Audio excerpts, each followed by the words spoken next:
Assalamualaikum warahmatullahi wabarakatuh. Alhamdulillahirabbil alamin.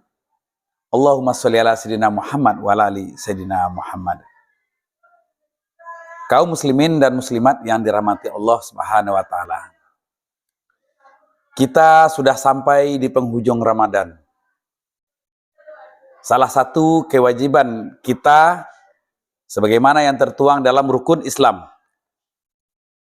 Setelah puasa bulan Ramadan adalah membayar zakat. Kaum muslimin dan muslimat yang dirahmati Allah Subhanahu wa taala. Adapun yang wajib membayar zakat itu adalah yang pertama Islam. Yang kedua merdeka. Yang ketiga berakal dan baligh. Yang keempat hartanya memenuhi nisab untuk dizakatkan. Kemudian mungkin muncul pertanyaan, berapa nisab harta yang harus dizakatkan tersebut? Adapun nisabnya, harta yang berupa tabungan, untuk harta yang berupa tabungan pribadi ya tentunya, dan harta dagangan itu jika diemaskan sekitar 85 gram emas. Kalau harga emasnya 850.000, maka nominalnya diperkirakan sekitar 72.250.000. Berapa nisabnya? Untuk tabungan itu sekitar 2,5% kali jumlah tabungan tersebut. Nah, sementara untuk harta dagangan sama 2,5% dikali dengan modal yang diputar, ditambah keuntungan, ditambah piutang yang dapat kita cairkan. Kemudian kita kurangi dengan hutang dan kerugian. Itu kalau untuk barang dagangan. Nah, kemudian muncul pertanyaan, wajibkah kita menzakatkan rumah atau mobil? Nah, hukum asal rumah mewah dan mobil mewah yang tujuan kepemilikannya untuk dipakai sendiri tidak terkena zakat. Namun, bila mobil dan rumah tersebut bertujuan untuk dibisniskan, apakah itu untuk dijual belikan dengan catatan untuk mendapat keuntungan, maka wajib kita zakatkan setiap tahun. Yang kita zakatkan bukan fisiknya. Rumah maupun properti lainnya yang disewakan, yang dizakati itu bukan nilai fisiknya. Namun yang dizakati itu adalah hasil sewanya. Nah, properti yang disewakan wajib dizakati. Ya, wajib dizakati nilai sewanya saja, bukan fisiknya.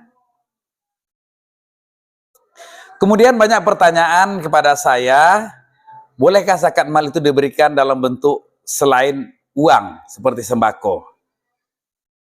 Kaum muslimin dan muslimat yang dirahmati Allah Subhanahu wa taala. Zakat mal itu haruslah dalam bentuk asal harta tersebut atau nilainya. Artinya, kalau nilainya bisa dalam bentuk berupa uang. Kecuali, misalkan ada yang menerima zakat tersebut, misalkan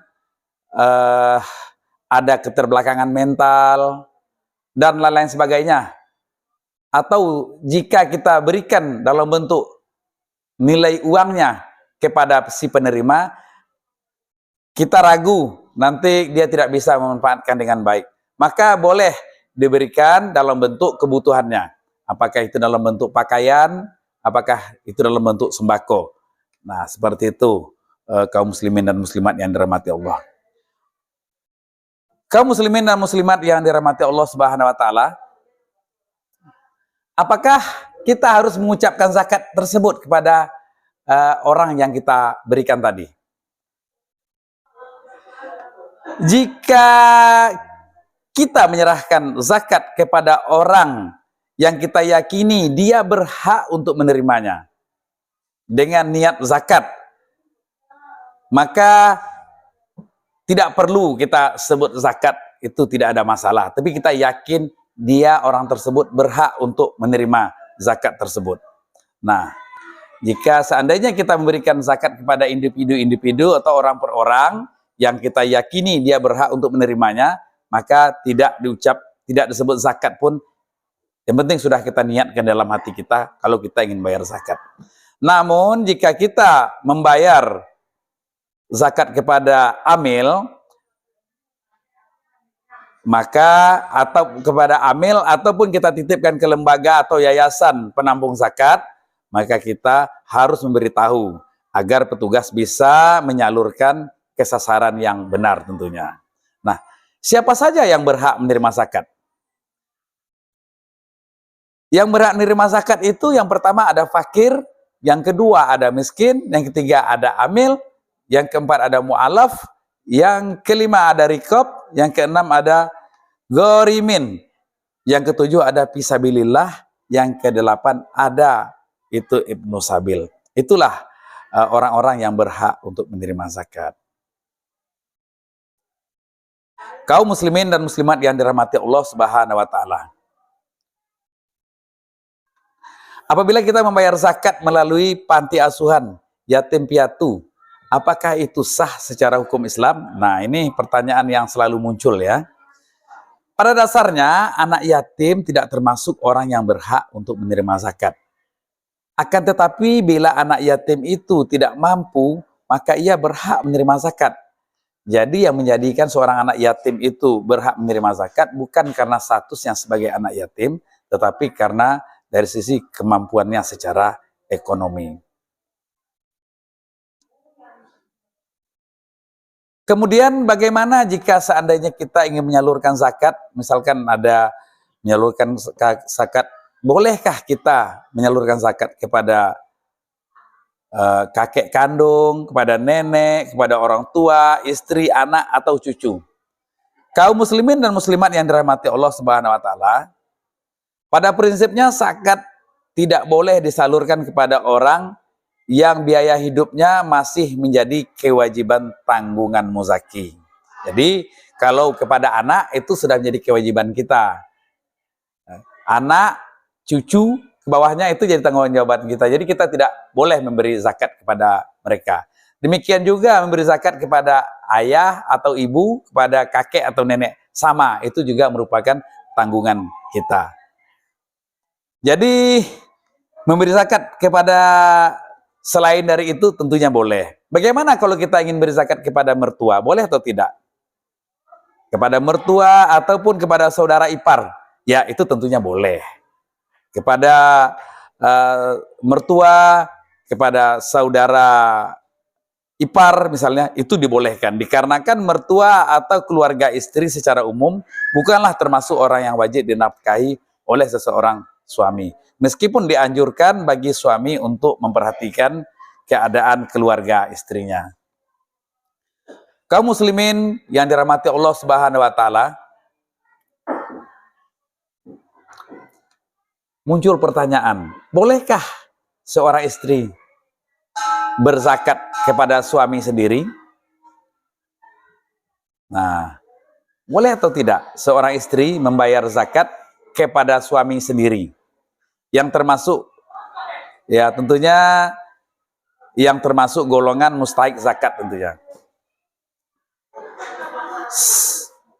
Ini Syekh Abdul Aziz bin Baz menjelaskan, tidak ada masalah bagi seorang wanita mengeluarkan zakat, perhiasan atau zakat lainnya kepada suami yang fakir atau memiliki utang yang tidak mampu untuk dilunasi. Kaum muslimin dan muslimat yang dirahmati Allah Subhanahu wa taala, muzaki boleh menyerahkan zakatnya kepada selain yang wajib dinafkahinya ya.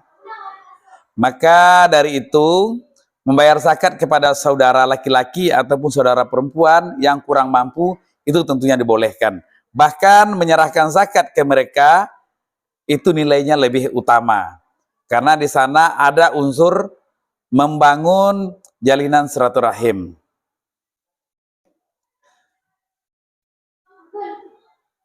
Kemudian juga ada yang ingin membayar zakatnya kepada pamannya, bibinya, saudara kakeknya, ataupun saudara neneknya, atau keponakan.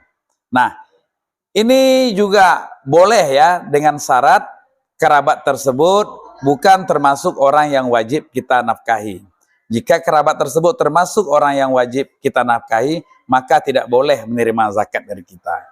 Jadi memberi zakat itu wajib ya, tapi kepada keluarga yang wajib kita nafkahi, itu namanya bukanlah zakat.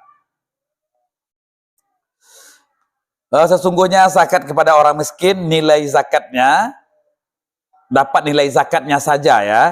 Sedangkan kalau kita berzakat kepada kerabat, itu kita dapat dua. Yang pertama nilai zakatnya, sedangkan yang kedua yaitu silaturahimnya.